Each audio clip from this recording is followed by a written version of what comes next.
I think we're at a point right now where I feel pretty confident that we're going to be able to come to an agreement, get something that works. It's just a matter of getting it drafted because each bill is changing so much.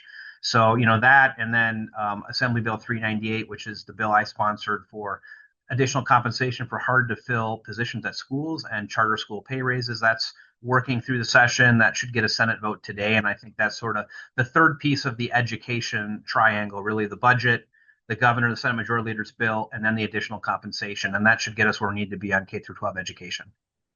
Why do you think it's better to have those charter school pay raises separate instead of in the broader education budget? Yeah, so if you just put it in the education budget itself, we sort of lose control of what happens with that money. There's no guarantee that the money actually goes to increase teacher pay.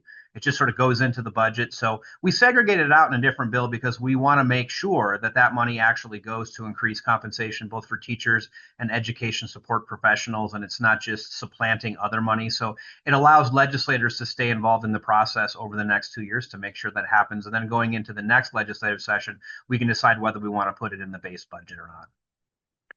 Does it help or hinder lawmakers to have less money compared to the last session 2 years ago?